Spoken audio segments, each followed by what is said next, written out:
They don't use the damn drug, and the drug is so powerful. And if you use it according to press pulse concepts, you'll get really good results for the majority of people. Nobody is targeting glucose and glutamine simultaneously while placing the patient in nutritional ketosis.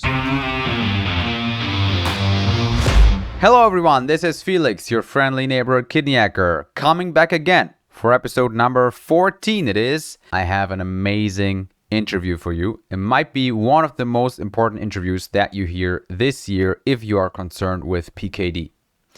This interview is with Professor Thomas Seyfried. Professor Seyfried is the main voice out there for the metabolic theory of cancer. And as you will notice in our conversation, there is a lot of similarities between the metabolic theory of cancer and the pathogenesis of PKD. In fact, Professor Seyfried's work was what initially tipped me off towards the Warburg effect and the dependence of cystic tissue on glucose. Now, a couple years after I stumbled upon Professor Seyfried's work, he actually added a new facet to this metabolic theory of cancer, which is that cancer cells don't just need glucose to ferment, but they can also use something else to make their energy, and it is glutamine. In this discussion with Professor Seyfried, I will draw the parallels between cancer and PKD. And you will hear that in PKD, we actually have studies showing the same mechanism. This means that inhibiting glucose with a ketogenic diet can be enough for some people, but for some other people, it might not be enough. And we might have to employ other strategies that focus on glutamine as another nutrient that we need to suppress in order to reduce cyst growth over the long term. I will do another recap episode to give you the gist of everything. So before we go into too much detail on this, let's go over to the man himself explaining all these concepts and how they relate to PKD, Professor Thomas Seyfried. Welcome, Professor Seyfried from Boston College. Well, thank you, Felix. Yes. So, the people in the PKD field, they're sort of familiar with ketogenic diets, and you're basically the pioneer of bringing this to the forefront of discussions, especially in the field of cancer. And most people that are watching this probably aren't super familiar with even mitochondria, which is your main focus. So could you maybe give us a short overview of mitochondria and why they are super important for our cells? Yes. They are the controllers of our cell metabolism. They are the controllers of the differentiated state, the quiescent state. They are the controllers of the cell cycle. So the field of biology has placed enormous study of the nucleus, the biology of the nucleus containing the DNA material that everyone is excited about. But it turns out, in the long run, it's the mitochondria that control what the nucleus does. It's just unbelievable. You have to realize you can have a lot of damage to the nucleus, and the cell can still be there and function to some extent. The mitochondria has its own genome. It's circular and it's multiple. And there are 13 genes in the mitochondrial genome that control the kingdom, that control the life of the cell.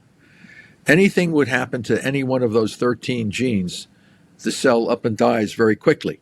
So the mitochondria control the life and death of the cell in all aspects. And I have always viewed the nucleus as a responder to mitochondrial function. So mitochondria control the epigenetics of the nucleus. So what goes on in the physiology of that cell ultimately revolves around what the mitochondria do. So, and the mitochondria allow the cell to respond in different ways to changes in the environment. So genes turn on and turn off largely in response to something happening in the physiological state of the cell, which is controlled by the mitochondria. So this is the control switch, because the apoptotic signaling, the programmed cell death, is controlled by the mitochondria. So the life and death of the cell is controlled by that organelle, which merged billions of years ago to allow metazoans to, because let's be honest, before mitochondria, which were a cyano kind of bacteria, before mitochondria merged with another cell, there was no there was no multicellular organisms. So the reason why you and I and others are here today, most living organisms, is the result of that fusion process. That is the origin of multicellular life, controlled by that organism, which has now taken residence in the majority of cells. So, and it controls our life, our extension, our existence on the planet. How long we can live is dependent on how long we can keep mitochondria healthy and functional. Because what happens is that if you die of old age, you're alive like Queen Elizabeth. She's shaking the hand of the new prime minister one day with a big smile, and 2 days later she's dead. Right. So what happens is you get a systemic shutdown of mitochondrial function, and you die. Unless you have all these diseases that would damage mitochondria before their energy would run out, and you die from those things. But yeah, I look at the mitochondria as the controller of the kingdom of the cell, and you must respect the organelle. And if it gets corrupted in any way, it can lead to all kinds of pathological conditions. So yes, so this organelle is very important, and we have not yet found any tumor cell anywhere that has a normal number, structure, and function of mitochondria. Consequently, the cell is fermenting. All cancer cells are fermenters, which means energy without oxygen, because the mitochondria lost control.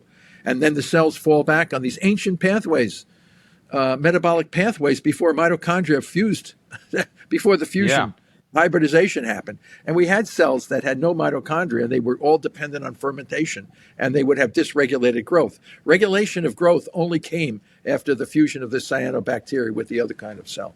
And complex life began to develop at that time. These are the laws of nature.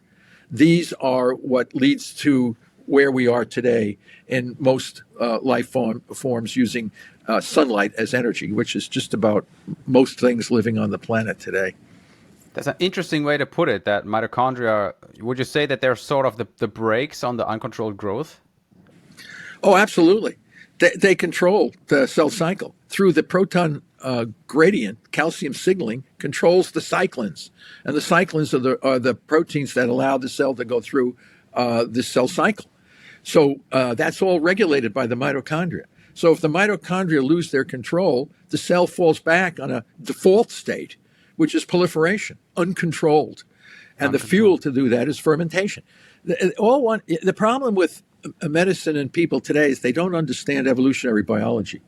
Once you understand evolutionary biology, all this stuff makes perfect sense. There should be no controversy, But when you don't understand evolutionary biology and have no clue, then everything seems to be so mysterious and very complicated and difficult to understand. I understand all this stuff. I mean, it's because I understand evolutionary biology, and I can link the dots. You link the dots, you can understand the. Yeah, the way you put it makes a lot of sense. I think not only makes sense, it's supported by scientific data. Yeah, and you're saying if the mitochondria are sort of the brakes on the proliferation, then that brings me to the big parallel which we want to draw today, which is the one between cancer and PKD, which has been drawn in some other papers already. And I wanted to talk to you about this specifically because there are some images of PKD mitochondria. And if you look at the electron microscope imagery in the papers that have them and compare them to your papers and compare how the mitochondria look, they're basically indistinguishable. So do you think it's a possibility, or do you know if basically all proliferative diseases, including PKD, but also other proliferative diseases could be of this origin? Well, dysregulated proliferative, that's what cancer is. It's cell division out of control, dysregulated cell growth. But, it's very interesting. We draw comparisons, as Warburg had done, and Dean Burke and myself, to the liver regeneration. Regenerating liver cells can grow faster than any hepatoma, any liver cancer, and they're regulated. They know exactly when to stop because they're using respiratory energy. They're not using fermentation energy. So it's a very interesting difference because here you have cells that are growing very rapidly under control of the mitochondria. But the hepatoma of the same cells is cell division out of control because the mitochondria in the hepatoma is damaged. And they're damaged, or I should say, inefficient in their ability to produce energy through oxidative phosphorylation. And therefore, those cells are in their default state, which is proliferation, whereas in the regenerating liver, normal regenerating, they're under the control of energy metabolism from the mitochondria, controlling the cell cycle. How those liver cells know when to stop is quite intriguing. And but it is obviously the mitochondria, because when it's damaged, the liver cells no longer know when to stop. Yeah. So Wow. again, these are very exciting areas of research. Yeah, it is super exciting, and it's very exciting to the audience on this podcast because we are afflicted by this proliferation or uncontrolled proliferation in polycystic kidney disease, and in our case, and this is also for the viewers, the PKD1 and PKD2 mutations, they code for the polycystin 1 and polycystin 2 proteins, which are help in the regulation of intracellular calcium, which is very tightly intertwined with oxygen metabolism, right? So, and you work a lot with, or you talk about the BRCA1, for example, in cancer. And I was wondering if you could sort of draw some parallels between those two and how a genetic mutation, which doesn't in itself affect the mitochondria, can then over time lead to mitochondrial dysfunction like this. Yeah, well, that's what we did. Now, I have to be honest with you. I haven't done a deep dive on polycystic kidney disease, but from what you've already said, it seems like there might be a strong linkage with mitochondrial dysfunction. But BRCA1, Li-Frau-Meny, which is a P53 germline mutation, none of these so-called germline mutations are 100% penetrant. Meaning that there are people that have the mutations that never develop the pathology of cancer. And so therefore, we look at all the mutations as secondary risk factors rather than primary risk factor. And I give the comparison, what is a primary, what is a mutation that is 100% associated with pathology? And I can use the mutation Huntington's disease, which is a mutation in the protein huntingtin. Anyone that would inherit that mutation, 100% of the patients develop the neurological disease, Huntington's disease, Tay-Sachs disease, cystic fibrosis. These kinds of mutations are the prime cause of the pathology. But if the mutation is not 100% penetrant, like all of the major cancer known germline mutations, then they cannot be considered prime causes. They can be considered secondary causes or risk factors. And if the mutation does in fact disrupt mitochondrial function, there is a good probability that you will see the pathology. If the mutation does not disrupt mitochondrial function, it is unlikely that you will see the pathology. So the prime cause of cancer is damage to oxidative phosphorylation, whether done by an environmental insult or a germline risk factor. So you put all that together. I don't know what the penetrance is. I didn't look at polycystic kidney disease. We'll have to go back and check that out, which means that does everyone who inherits the dominant mutation, most dominant mutations are not 100% penetrant in cancer. But like in Huntington's disease, it can be. You can have dominants that are 100% penetrant. I'd have to go back and look and see whether polycystic kidney disease, because that mutation that you just mentioned is associated with mitochondrial dysfunction. So that phenotype is in some way related to, when I say mitochondrial dysfunction, it's usually an interruption of ability to get energy through oxygen, which is oxidative phosphorylation. Right. I have to be cautious in what I say, only because I have not done as much work on polycystic kidney disease as I have done on many, many other types of cancers, which I'm more concerned right now about managing the majority of major cancers. And polycystic kidney disease is kind of like on the wings right now, but it could be brought into the and managed just as effectively. But I don't know. Sure. So one thing that maybe arises from this is most people that have the ADPKD mutation, and from the data that I've seen, it's not entirely clear if it's 100% penetrant or not, but there are some population-wide genomic studies which suggest that there's about twice as many people with the mutation as would have been assumed in the past when you would just be looking at the symptoms. So people who have done ultrasound or who have been diagnosed with cysts. So I suspect it might not be 100% penetrant, but that in itself would actually be a major discovery. So I don't think it's clear. No, and again, I don't want to speak to that, but you'd have to have people screened in the population, or for example, polycystic kidney disease runs in the family, and if it's a dominant, then you have 50% of the offspring would be expected to have that. Yes. And then you'd say if it skips a generation, and you find that this person was a carrier, they never manifested the phenotype, but their offspring now does. Then that's not 100. Then that's clear evidence that it's not 100% penetrant. Really? Okay. So if people have the ADPKD or any kind of mutation and is heterozygous, then can you sort of explain to us how that impacts the expression of the affected protein? Like, do we still make 50% of the correct version of the protein and 50% incorrect, or how is it managed, and how does it over the long term then, maybe in the case of another mutation that you're more familiar with, impact mitochondrial metabolism? Yeah, well, I don't know. As I said, I'd have to look more at it. But generally, what we find for dominant mutations in humans is that there's a suppressor gene of some sort that prevents the phenotype from being seen. That's why they call skip generations. Like, what the hell? This person has the mutation, but they never expressed it. Why did that person not express the phenotype? And that's usually some more complicated explanation. It could be environmental. It could be another gene in the genome, which they call suppressor mutations, which prevent the expression of a protein or whatever. There's many different explanations for these kinds of things.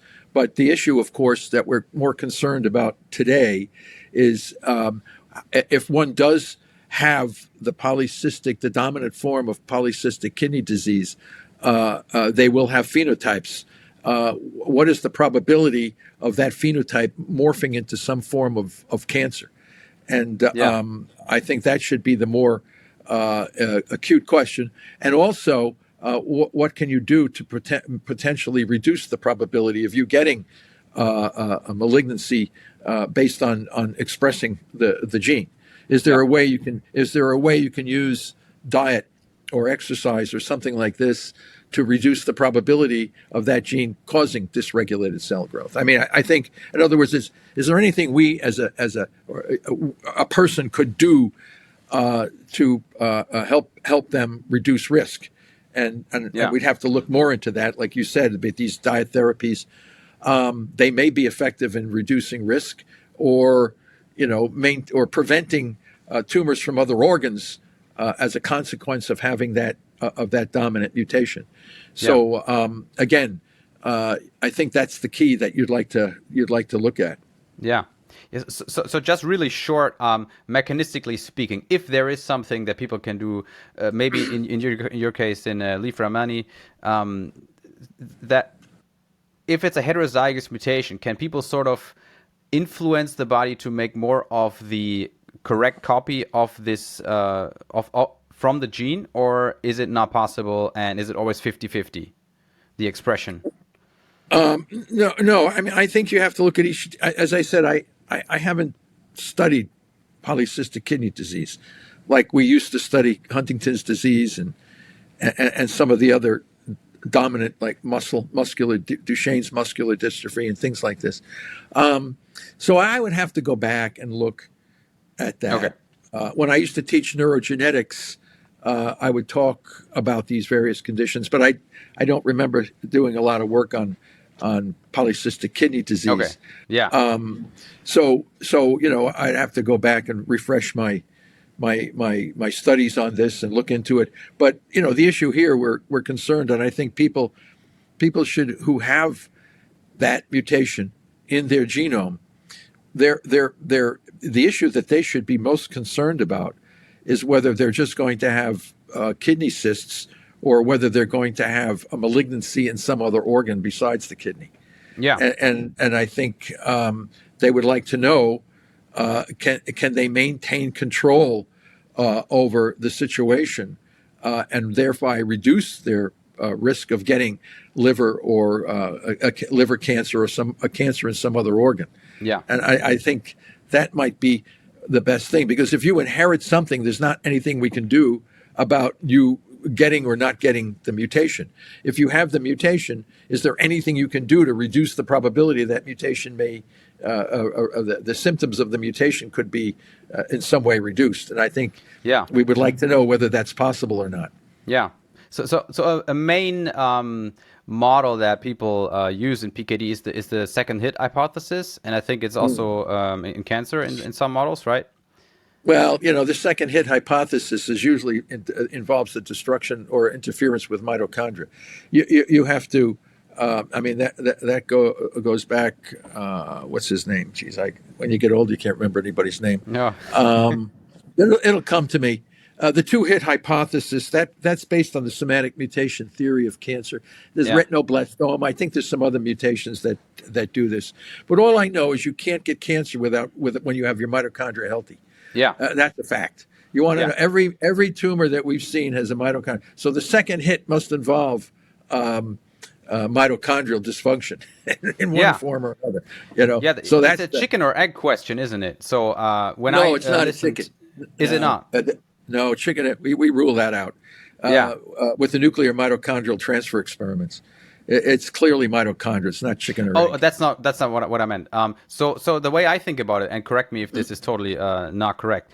The way I think about it is, if I have one healthy copy of the PKD genes, like the PC1, PC2, and I have one mutated copy, then for a certain amount of time, the kidney might just work sort of okay with those versions, and then injury happens, this so-called second hit, and then one cell just by chance doesn't have the second copy of the gene, so now both are mutated in some way, and now this cell is really, really damaged, and this one starts proliferating and then taking up space. Is that a possibility? Well, I think the second hit, you have a predisposition. And then, as you said, then you all of a sudden now have the full manifestation of the problem. What was the second hit? What was this? It's hard to know because it's hard to know because when you have the dysregulated cell growth in cancer, you produce, and this is what I think was the second hit was an environmental problem. Yes. Where the second allele was supposedly damaged. But what's damaging? What's the origin of the damage? You know what the origin of the damage is? Reactive oxygen species that are produced from the dysfunctional mitochondria. That was another question that I had. Yeah, they're ROS, or reactive oxygen. They're carcinogenic and mutagenic. So the second hit may have come from the mutagenic effects of ROS, coming from dysfunctional mitochondria. So people can go and they can spend, the next 100 years investigating this stuff. I'm at an age where we want to resolve the problem as fast as we can to give people an opportunity to live longer with a higher quality of life. Yeah. And we pretty much know how to do that if we can put the different pieces of the puzzle together. And we can never be 100% sure that we can cure anybody. I always say that if you can stay alive with a higher quality of life, you're a young guy, right? Okay, God forbid you get cancer. You do metabolic therapy and you die at 98 years old without the cancer ever recurring. Okay, then you were cured. How do we know? We won't know that until the final bell is rung, right? Yeah, and I want to get into that. Because I don't want to get bogged down in genetics. I just wanted to sort of set the stage so that because I think it's super relevant to do the metabolic therapy, and people in the PKD world are already doing it. It's also super relevant to speak about the genetics, and I think the questions you presented are extremely important, and they need to be evaluated in light of. We need to evaluate the light of the genetics in light of the environmental and metabolic aspects. So this is why those questions that you've asked are extremely important for those individuals that might be very interested in this, opening up a new vista for them to start to think more about second hits and what could be responsible, and how the primary mutation might in fact either be suppressed or enhanced depending on the situation. So I think I think these are extremely important questions, and I don't want to. It's just for me in my state right now. I wish I had another 50 years to live, and maybe I would go after those things. Yeah. But you're not going to live forever, so you might as well do what you can with the time you have Exactly. left. Not that I'm going to be dead tomorrow, but but the thing of it is, those kinds of experiments would be several PhD students working on the problem for quite a while. But nevertheless, they are very important questions, and I'm very happy that you asked me those, because I'm going to have to start going back and look at it more myself. Yeah. We'll mark it as unknown for now. Yeah.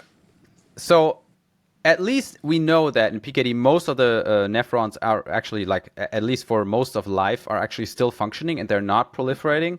But we have those few that are proliferating, and they're making the cysts and they take up room, and that is sort of the main issue. And I think that so we are seeing some shrinkage with metabolic therapies and with the ketogenic diet, and I think it's worthwhile to start something similar to your press pulse protocol, which we should go into next, to ultimately, if we really find a protocol that works perfectly, maybe get rid of most of the proliferating cells, and then end up with a much smaller kidney that is much more efficient and doesn't do this uncontrolled proliferation anymore. So I don't want to bury the lead here. The super important discovery that you made and that you built upon the Warburg effect, I think do you still call it the Warburg Q effect? Yeah. Well, we're still in the wishy-washy state here.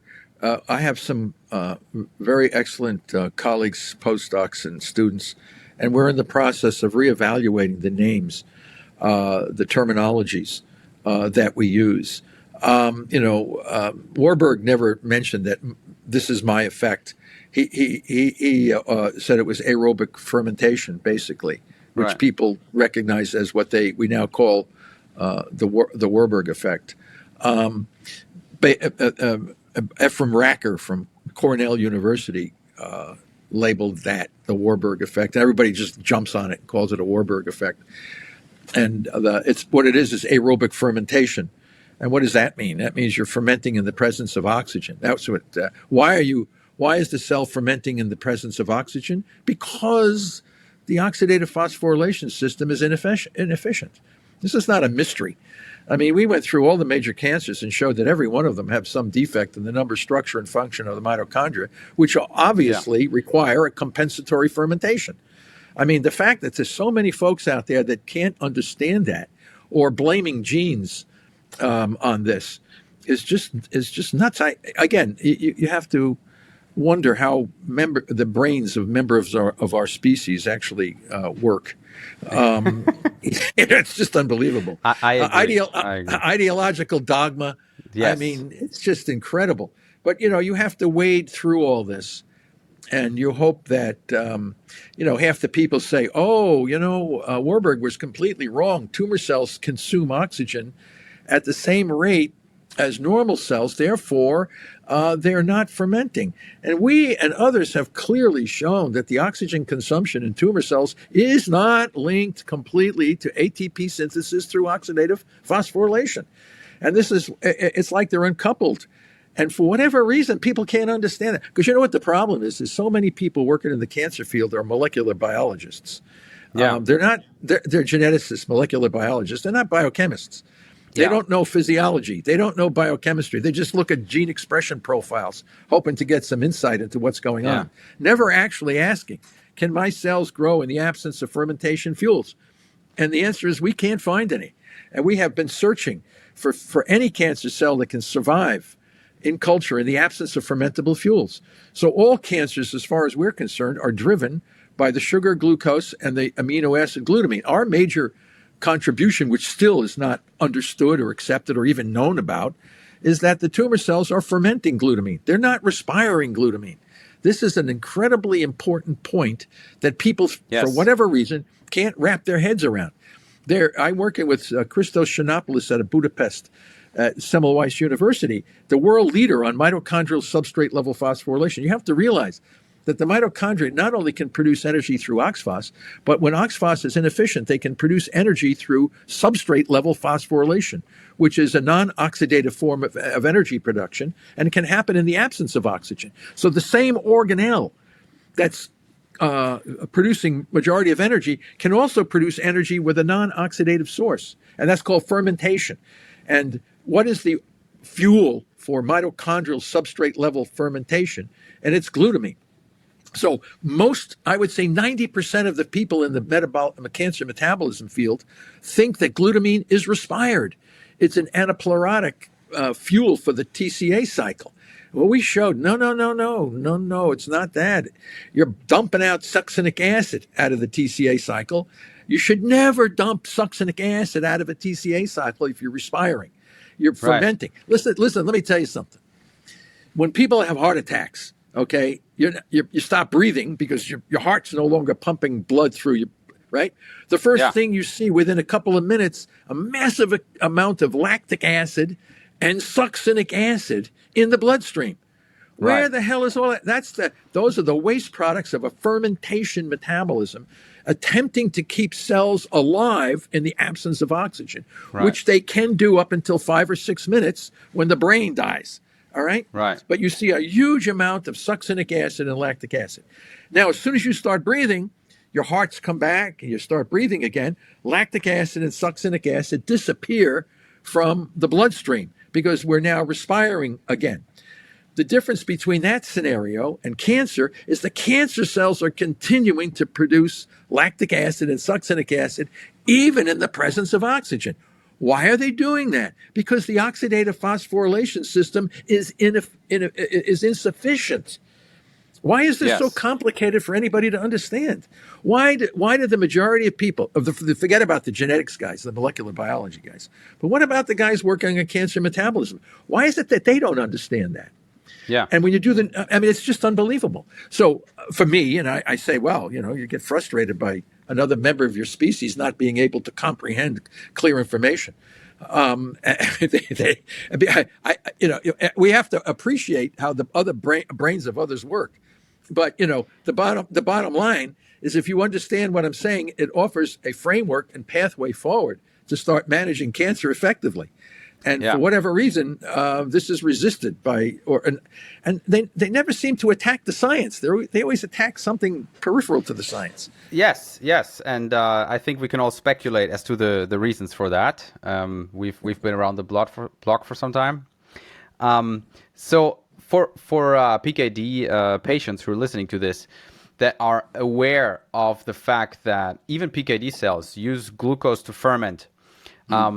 We really need to hammer this point home that from today, we know that it's not just glucose that these cells can ferment, but it's also the glutamine. Maybe you can tell us a little more about how you came upon this discovery in cancer and how you've changed your recommendations for cancer patients since then. Yeah, well, I knew in my book, I speculated first. I was the first one to speculate on this process. In chapter 8 of my book, we have some interesting things because Hokachka, a gentleman who knew a lot about human physiology, he did some kinds of experiments years ago, published them in 1975, where he took animals that could swim underwater, like seals and walruses and certain other kinds of things, like dolphins and stuff, strapped them to a board. You can't do this today. People get all bent out of shape. Yeah, cruel. But what he did was find some incredible information, and that was that succinic acid and lactic acid accumulated in the bloodstream of these animals. Now, these were animals that could actually hold their breath. It wasn't taking a dog or a cat and doing this. It was doing with animals that, of course, they were all freaked out and everything. I mean, you can read the actual research. But and then when the animals brought them up, they breathe again, succinic acid and lactic acid disappeared. We have known in cancer for a long time that cancer cells are dumping out lactic acid and succinic acid. So I said, where's that succinic? And Hokochka said it was due to amino acid fermentation. But Hokochka never said what the amino acid was that was being fermented. So I just assumed, because everybody in cancer field knows that cancer cells suck down a lot of glutamine, and they were all convinced that it was respired. So when we looked at all the evidence from Hokochka and these others, I speculated that this glutamine is being fermented. It's not being respired, and the end product would be succinic acid dumped out rather than staying in the DCA cycle. So this is like going back again. So I contacted Shinopoulos, Christos, because he's the world expert. He published all these papers with himself and Dr. Tretter at Budapest. And I said to him, I have this idea that I think, and Christos was working purely in biochemistry. He didn't get into the cancer field. And then I brought this to his attention. And now he's in and I said, you're pure biochemistry colleagues, and this is an academic exercise. There's no hard feelings. There's no animosity. There's no anger. Right. Now that he jumps into the cancer field, it's hostile. The cancer field is a very hostile field. But he told me, he said, you're absolutely correct at what you're saying. The problem is you didn't have all the pathways aligned in the correct way. So his input into this allowed us now to align the correct pathways to explain how a glutamine is being fermented and the mechanism of what's going on in this process. And we have now, in my iScience paper, done with Christos, and we're working together on he's publishing papers out of his institution. We're co-authors on a number of these processes. We're better defining how cancer cells are able to produce energy through fermentation mechanisms.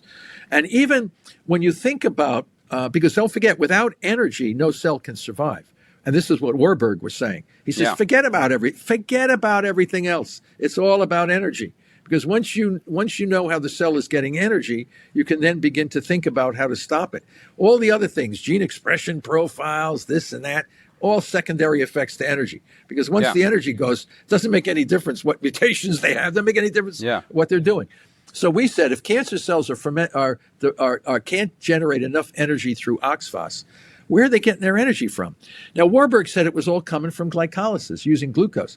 However, new studies say that a lot of cancer cells, and I don't know about polycystic kidney, the pyruvate kinase PKM2 is a pyruvate kinase that produces lactic acid, but not compensatory for ATP.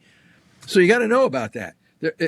Cancer cells will use glucose for metabolite synthesis, for growth factor, for the metabolites to synthesize lipids, proteins, and nucleic acids through the pentose pathways, a lot of things. But they may not be producing that much energy, which people now got to realize. Whoa! So you have a ratio of PKM to M1, which can produce energy through substrate level phosphorylation, which is how you get substrate as opposed to oxidative phosphorylation.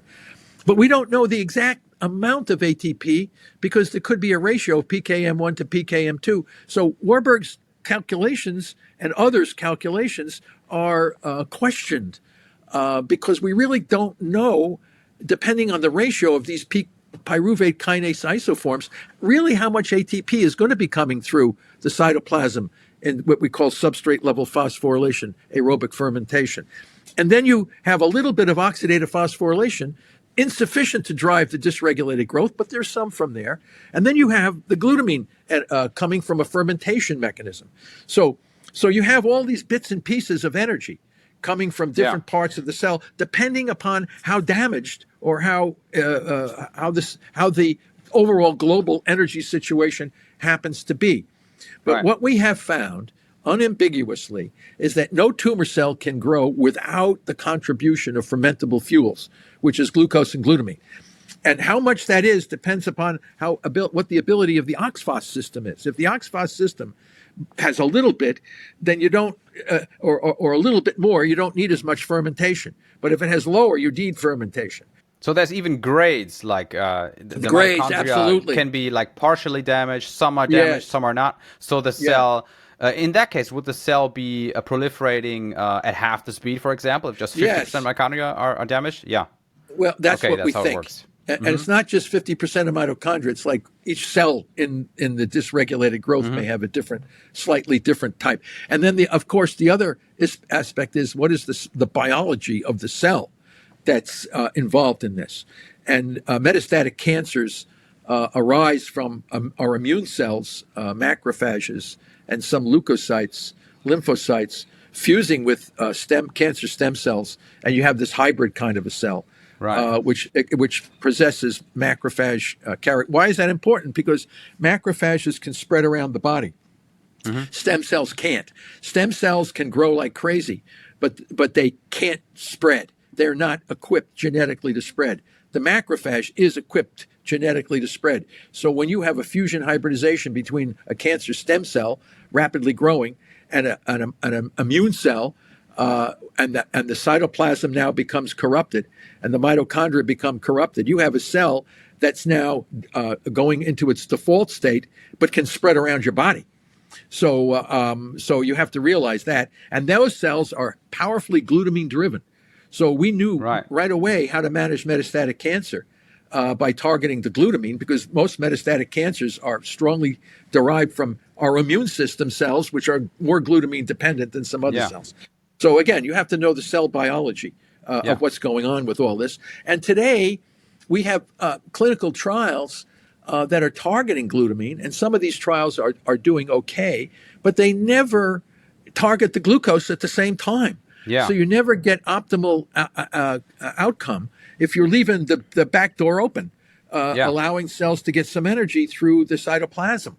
And that is exactly where we are in PKD right now, because the ketogenic diet has taken up some steam in the community, which is great. And we're seeing some people that are able to reverse and shrink their kidney volume. It might even be everybody, but of course it's not a huge kind of thing that you would see in a tumor remission. Like it's maybe it's a 10% reduction, maybe it's a 5% reduction. And that's what we see. That's what we see a lot with regular cancers as well. Right. We don't get complete resolution. In some cases we do, but many cases we don't. And that's because we're never targeting the two fuels together. And you transition the body over to nutritional ketosis. The purpose of nutritional ketosis is to keep all of the cells in your body that have normal oxidative phosphorylation healthy and even more healthy. And it also deprives the tumor cell of the fuel glucose. The tumor cells can't burn ketones unless they have a good mitochondria. Most of them don't. So they can't burn fatty acids or ketone bodies. So the role of ketogenic diets is basically to elevate ketones for the health and vitality of your normal kidney cells and cells in other organs, while allowing the body to lower glucose and transitioning away from glucose. Now, and I developed... we developed a glucose ketone index calculator, which allows the patients to know. People use this in the community. Yeah, absolutely. If you can get to 2.0 or below, you are now primed for glutamine targeting. And now you can take glutamine targeting and reduce any adverse toxicity from the glutamine targeting. And glutamine targeting, to explain to the people who have never heard of this, right? So they are on a therapeutic ketogenic diet. They have a very low glucose. They have high ketones. They're doing everything right. And now we're taking another fuel of these cells, cancer cells, or even PKD cells, away with which interventions? Yeah, so you would use glutamine targeting. Now, one of the ways, we have a paper that we've just come out with high-grade glioma for children. God, our therapy would save so many kids. The problem is they're not doing it. It's just such a tragedy when you see all these poor little kids dying from high-grade gliomas. But we found embendazole, the parasite medication, has some minor effect on reducing glutamine metabolism as well as glucose metabolism. It works better when you're in a ketogenic state. So we're working on that. But the most powerful drug we've seen so far is 6-deoxyoxynorleucine, DON, DON is an acronym, which is really as far as we're concerned, we haven't seen anything more powerful than this. And we can use it with ketogenic diet. We've published papers on showing how DON works with the ketogenic diet in preclinical systems, but none of nobody's doing it. None of the big hospitals are doing this. Because DON, you can't make money on it. It's off patent. They say, oh, it's too toxic. Well, if you figure a way to take a tremendously powerful drug and figure out how to remove or reduce its toxicity, it's like having a new drug. But Yeah. but they still don't want to use it. Now, you Yeah. ought to ask, why do they not want to use a Yeah. drug that could be really powerful and help so many people?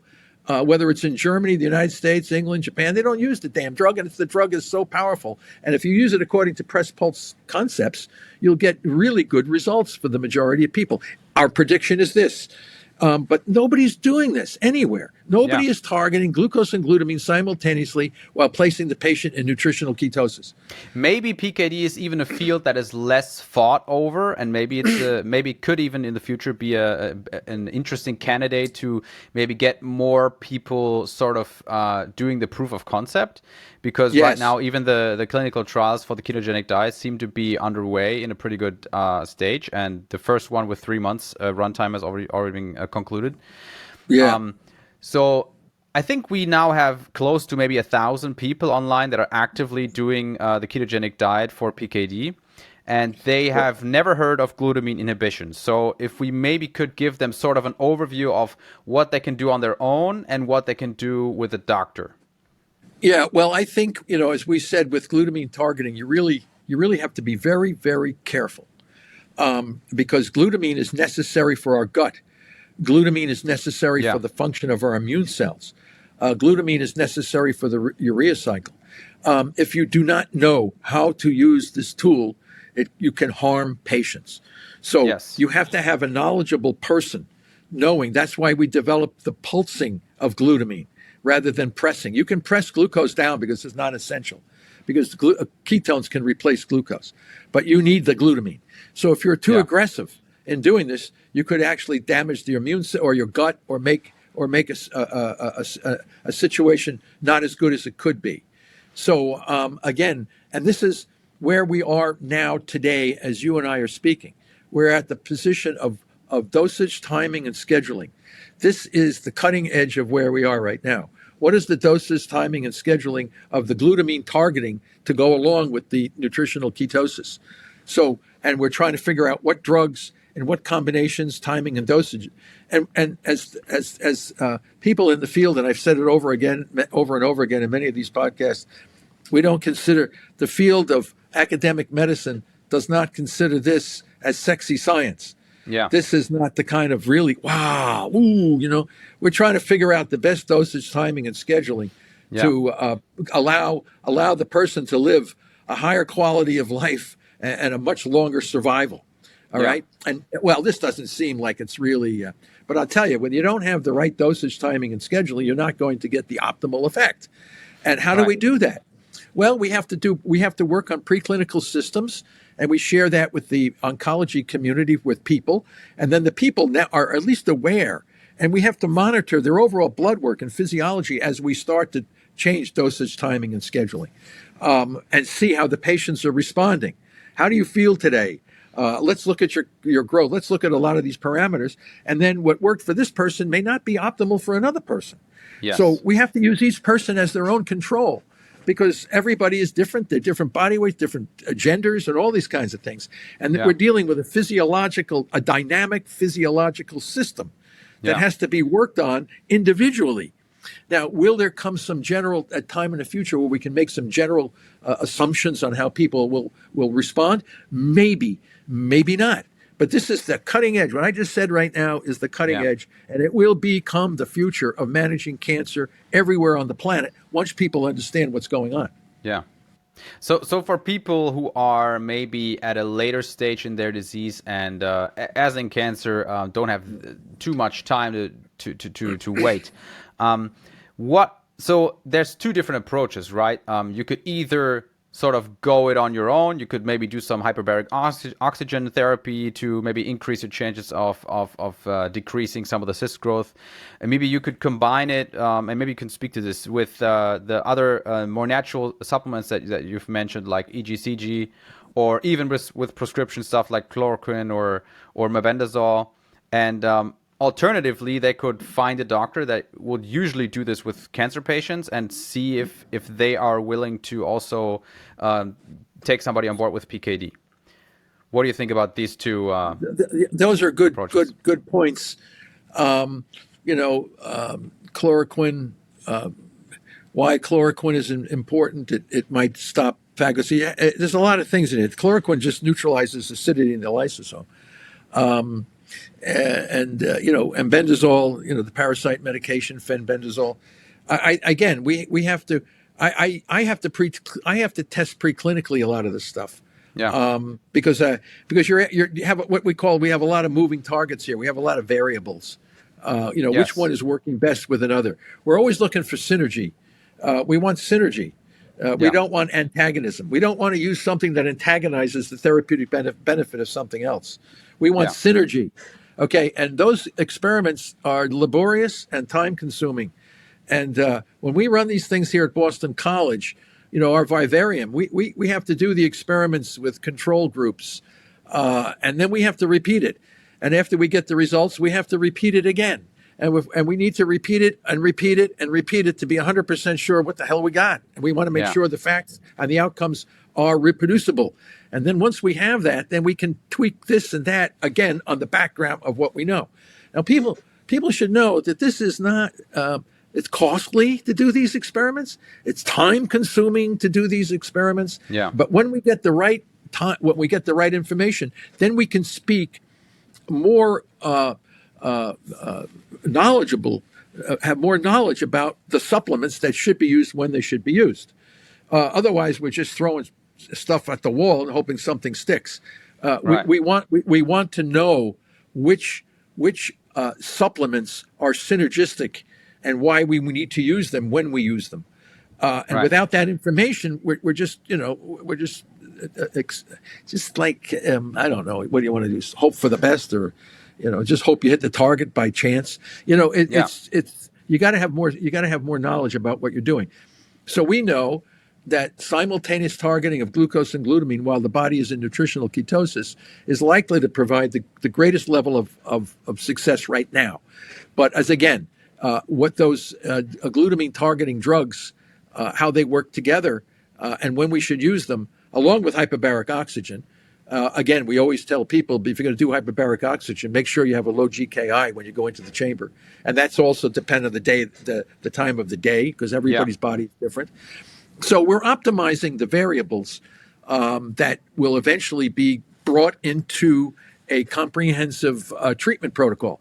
And as I said, we've written a very, very comprehensive treatment protocol for glioblastoma, brain tumor, which is now submitted for publication.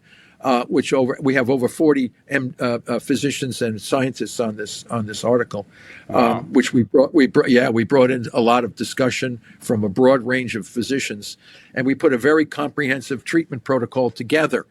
And then that now allows physicians in the clinics to say, okay, I have a treatment, I have a plan here. Let's follow the plan. Yeah.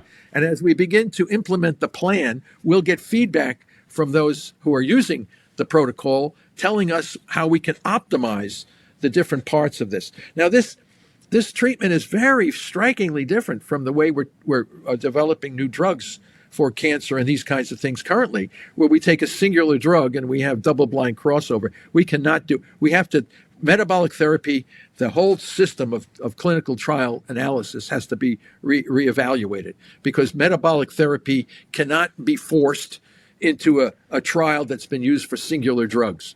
So because we're using, as you just said, we're using multiple drugs, and we're using diet and multiple drugs together, all to improve the outcome of an individual's on the planet. So we're not rounding up people and throwing into these trials, and you have to know how to use the diet. And the diet is not, I hate to even use the term diet. We use these things to facilitate the action of the drugs. What diet may work for this guy could be totally different than the diet that works for the other guy. So when you say we're doing trials on ketogenic diets, we look at each individual. Are they vegetarians? Are they pescatarians? What the hell? Not everybody's the same. So we have to build metabolic therapy around each individual's physiology, so that they all can get into the GKI of 2.0 or below, and one guy may use a totally different diet than the other guy. So we don't want to throw all these people, because some people say, I can't do this, it's too, and everybody criticize, it's too hard to do that. We Right. do it with little kids all the time with epilepsy. Thousands and thousands of little kids are on these metabolic therapies, and the parents adjust it to what the kid likes. Yeah. So again, when you're saying, well, we're doing clinical trials on polycystic kidney disease with ketogenic diets, well, I hope the guys doing those things know what they're doing, because what happens is you don't get the results. I don't think they're doing GKI. They're doing blood ketones. Jesus Christ! I mean, I sit and listen to these guys, and they do this stuff, and they say, oh, it didn't work as well. For Christ's sake, you didn't have the right people doing the damn thing. Yeah. You know? Well, I did see that they definitely did measure blood ketones, and they did have an effect. So it's not like it didn't work, but maybe in PKD it's easier because it's not growing so fast. Yeah, but the effects could be dramatically better if you know how to do what you're doing, and know this. So it gives us some effect. More studies are needed. We would work up each person as an individual, work them up as an individual, and then we would know what these guys should have and what their diet, what the drugs. So and it might differ from one person to the next. So is it realistic for somebody with PKD to find a doctor or somebody that's working with your protocol that's usually doing it for cancer?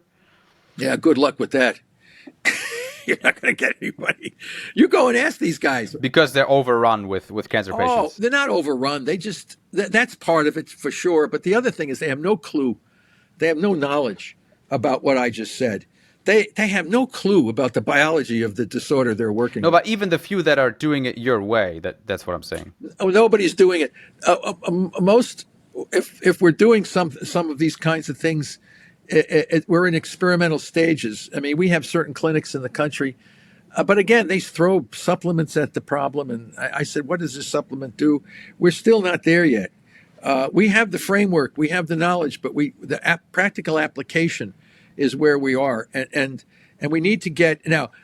Yes, there are some folks that do so unbelievably well, and then there are those who don't. Yeah. Why this guy did so well and the other guy didn't? And then you find out there are tremendous differences in the physiology of that guy versus the other guy. Yeah. So we need to work out a lot of the nuances of this thing. And because everybody, I can tell you one thing, Felix, everybody wants this. They want this more than anything that that the system offers. But the application has not yet been perfected, where we can bring in some guy and look at him and within 3 hours tell him exactly what path he should be taking. Yeah. We're in the experimental thing, and you'd be surprised how many people would like to jump into this and use themselves as kind of guinea pigs to determine their outcome. And those guys that do really, really well start telling everybody else how well they're doing. Yeah. But not everybody does that, and I have to be honest with you. Some of our people that I know that I'm working with, like Pablo Kelly with the brain cancer. I mean, he's not cured, but he's alive 10 years. He would have been dead like in 15 months, but he's not cured. The damn tumor's still growing. And with your polycystic population, you might find these people are just living with it.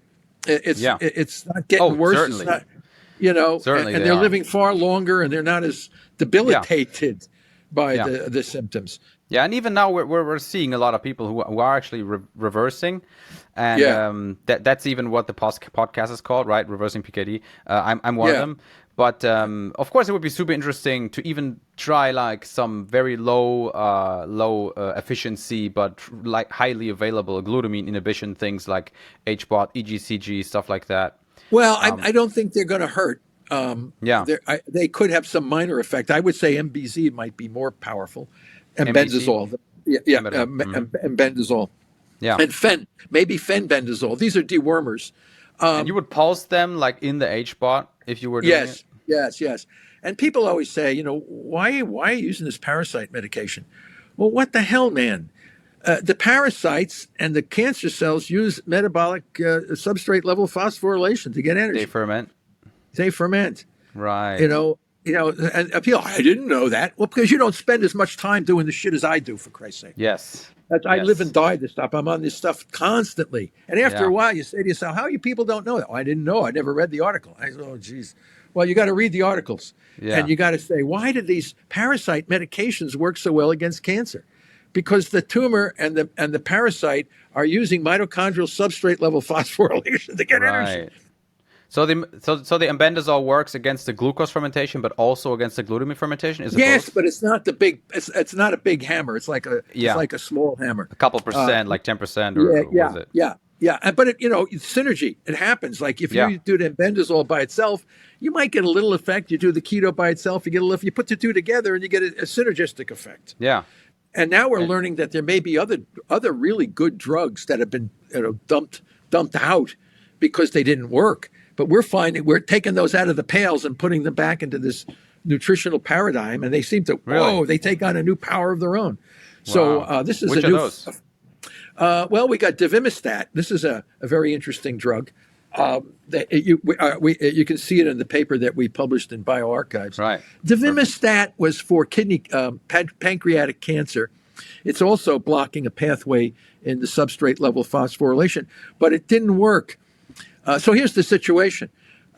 It was used in humans with kidney cancer, pancreatic cancer, and it was too toxic. The results were not good. And we looked at it and we said, this could be good. So then we gave it to the mice with brain cancer, just by itself with the chow. No, didn't work at all. Just like we found in the human. So the mouse and the human, when you're using the drug by itself, didn't work. But then when we put it together with the ketogenic diet, man alive, the damn thing worked so much better. And I don't know if the drug company making Divimistat knows this or could care about it, but we looked at it and we said, holy crap. So this one's actually approved. Yes. Because Dawn isn't, right? Can doctors get it? No, that's the problem. Dawn, why that drug? That drug should be on everybody. That should be over-the-counter stuff. But it should be, I don't want to say over-the-counter. It should be managed, prescribed by somebody who knows how to use it. By a GP. Okay? Yeah. That is trained in your method. Yes, trained in pulsing Dawn. And knowing when the patient is in a certain state that the doctor would order that. But he's also depending on us to give him the information to know what to do. So, and Dawn is real powerful. And when you use it with MBZ and Dawn, you get really good results. And I think Divimistat could be brought into this. And I think there's going to be a whole bunch of these drugs that will take on new life of their own. Once they're put into the metabolic therapy, and with the correct dosage and timing, we may be able to achieve tremendous success, not only on cancer patients, but polycystic kidney disease patients as well. It's just that no one else is doing this. We're the only guys on the planet that are doing this stuff. Yeah, I know. That's why I wanted to talk to you. I mean, the glutamine, nobody knows this, and you're spreading the word out. If you go to any oncology center and you say cancer needs glue, of course cancer needs glue. Everybody knows cancer. Oh yeah, needs glue. I'm saying in PKD, but yeah, of course. I always bring the two together because they're so similar. But they're going to say, did you know glutamine is fermented? Aha! No, I didn't know that. Okay, now you should know that. Okay, so that's the big thing. Yeah. And so I do all these things, and people are always asking me all these questions and what should I do and the field is just lost. It's just stumbling around. Still locked into this whole genetic thing. Cancer's a genetic disease, and doing all this crazy stuff to harming people. And it should stop. These guys got to know what's going on. And eventually, once they start learning, they're all going to say, "Oh yeah, this really works good," And I'm saying, "Well, yeah." They're going to say it was obvious all the time. It was obvious. That was obvious. Starve it's so obvious. How come nobody's doing it? Yeah, exactly. That's what they're going to say. Right? Yeah. So, amazing. No, your systems are locked into a rigidity. And I can say that in Germany as well, man. Those guys are locked in. But so are the British, and so are the Americans. There's almost zero flexibility. The French, they're all the same. They're locked in. The system has got them locked in, and there's no flexibility allowed. You must do it this way and no other way.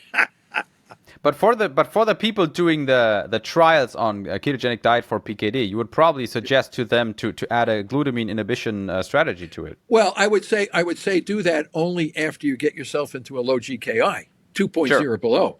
Don't do it before that, and do it with any diet that you can do, whether it's water-only fasting, carnivore diet, vegan diet, I don't care. You get yourself into a low GKI, and then you can entertain the possibility of using glutamine targeting drugs. And right now, you mentioned a couple, chloroquine and EGCG.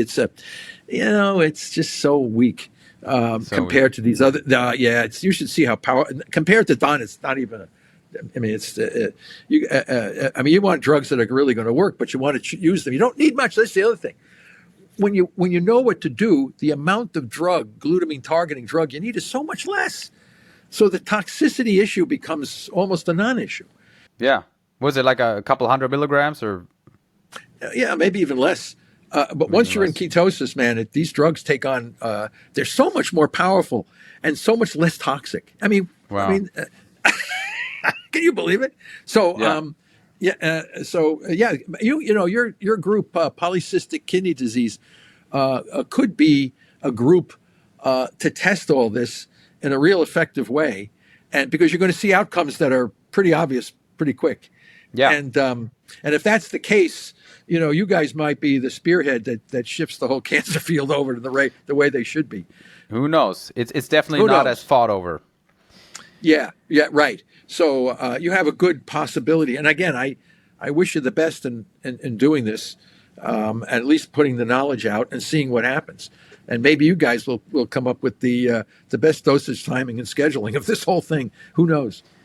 Who knows? Yeah, we'll certainly keep on investigating it, and I'll definitely try some of the lower, easier to get stuff on myself whenever I reach the certain threshold of 2 or below, which is not as easy. I'm trying out these continuous ketone monitors and glucose monitors right now, and it's not that easy to get to a GKI that low. So, well, listen, you have to appreciate the fact that our Paleolithic ancestors that existed on the planet far longer than our Neolithic period from 10,000 years ago. We were a species for several 100,000 years, and all of us were in ketosis at that time because there weren't any highly processed carbohydrate foods anywhere to be found.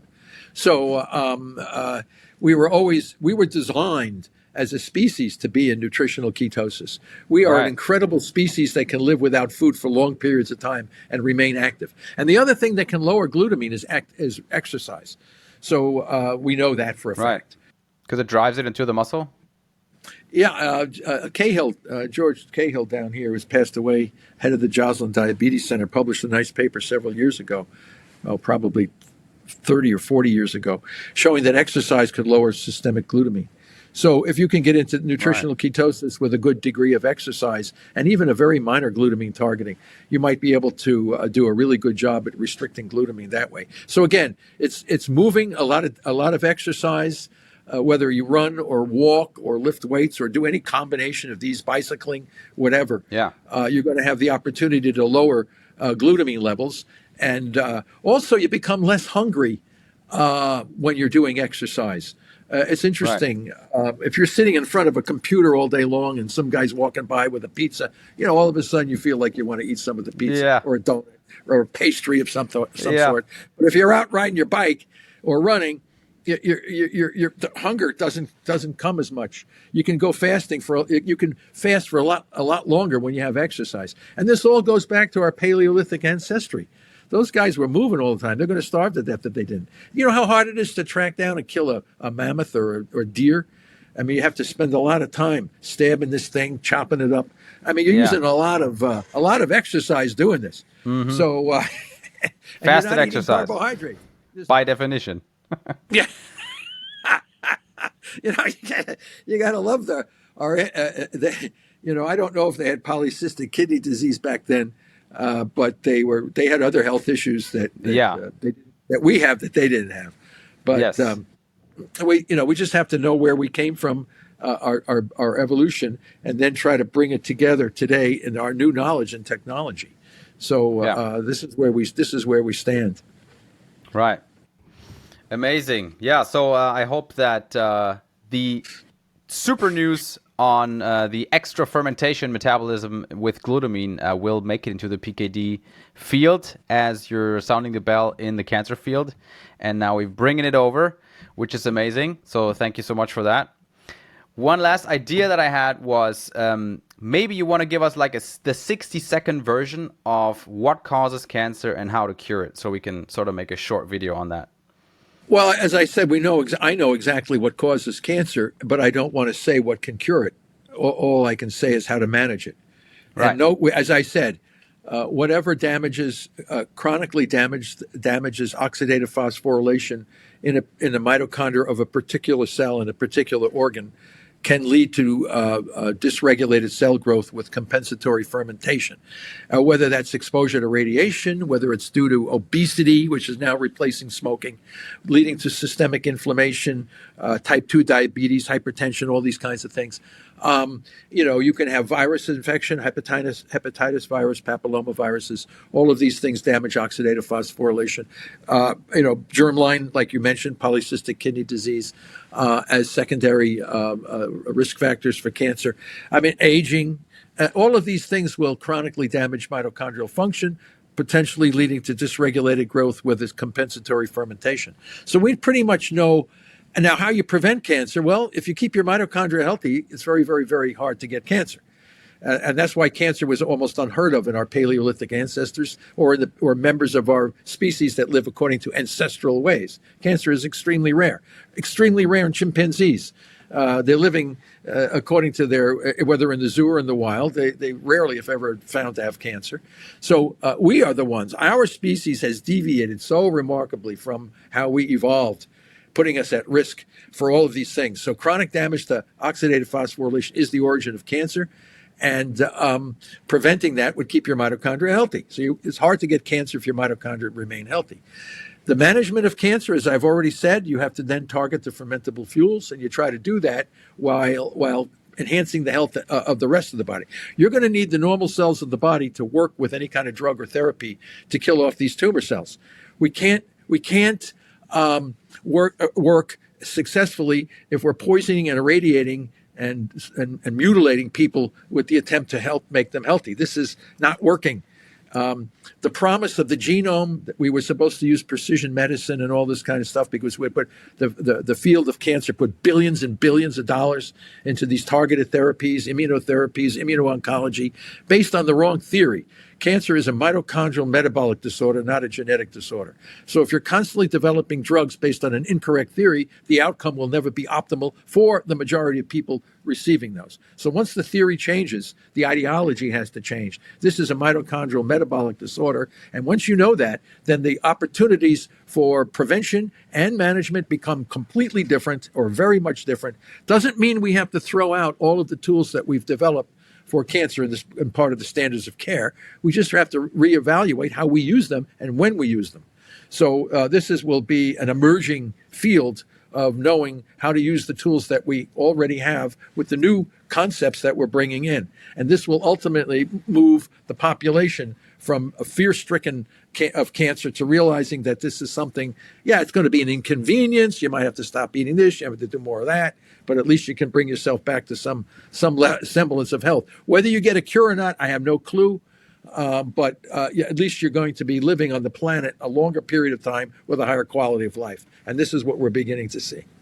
And we should be focusing on restricting cancerous fuels, glucose and glutamine, instead of poisoning ourselves. Yeah, I think so. But again, we're going to have to work to bring that knowledge to the people, and they're going to have to work to know that themselves. Scientific literacy now becomes essential. You cannot be a pawn in this. You can't be herded into like a bunch of sheep into these clinical trials that are not going to target glucose and glutamine. That's the first thing every cancer patient should ask their caregiver. How is your treatment going to restrict glucose and glutamine availability while enhancing the health and vitality of the rest of my body? And if you get a person that looks like a deer in the headlight, you might want to go somewhere else. So the oncologists need to know about this, and they need to work with the patients to make sure they're doing all this the right way for the best outcome of the patient. Yeah, let's hope we get there and get there soon. And then let's get these oncologists, teach some of the nephrologists in PKD, and then we can all learn a great deal, I hope. Yeah, I hope so. Yeah. And all the papers that are on open access, you can just look my name up and say publications and people can read them. All of what I've spoken about is published.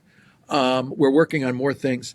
And so thank you. And I hope your group can benefit. I'm excited to see what happens with the polycystic kidney group.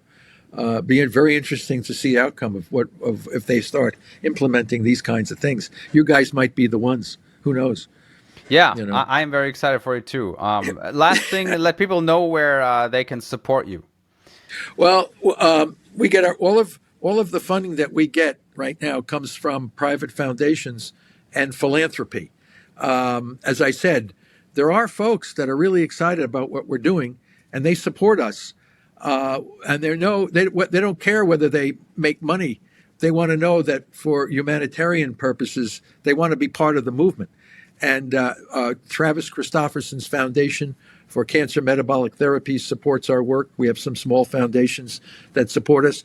And if people go to my Boston College webpage, there's a donation link there. They can donate to our research directly through the university, through Boston College. It's a Jesuit university here in Boston. And different from Boston University, we are not Boston University. Yes. We are Boston College. And if you look on you'll see the two institutions are quite different. So, but any event, yes. So thank you. If those, I send kits of information out to people, which gives them some overview of what's going on. But I think once our big treatment protocol is accepted, we will share that with the world and let people everywhere use this to improve overall outcome. Is there a time frame for that? Oh God, I wish I could tell you. Yeah. But it's being reviewed, and it's a very extensive. It's a very extensive treatment protocol, which we've considered all kinds of flexibility embodied in the protocol itself. So reviewers must look at all the supplementary tables and other things. So it's going to take some time. But once it's published, and we will let the world know that the treatment of cancer. According to it's for glioblastoma, but it can be used for almost every cancer because they're all fermenters, so it will work for the majority, and probably even polycystic fibrosis, polycystic kidney disease. I'm sorry, but it'll work. It'll work for the majority of things. So we're excited to hopefully get that out, and then people will email me, and what I'll do is just send it out and let everybody try it and see how it's going to work. And then we'll all get excited, hopefully, to see the outcome. We will get a lot of people trying it, I'm sure. Oh, yeah. You can, even if you don't have cancer, you can try it just to stay healthy. Yeah. Well, you don't want to limit glutamine too much in that case. No, you don't have to eliminate glutamine too much. But and we're working on that. We're working on it all right now. So it's a work in progress. Let's put it that way. Amazing. Okay, so I thank you so much for your time. We've already gone a little bit over, so thanks for staying with us. And all the best over to Boston College. Thank you so much. Nice speaking with you. Bye now. Bye-bye. All right, everyone. That was my interview with Professor Seyfried. I hope you found it very insightful. I think it was amazingly interesting.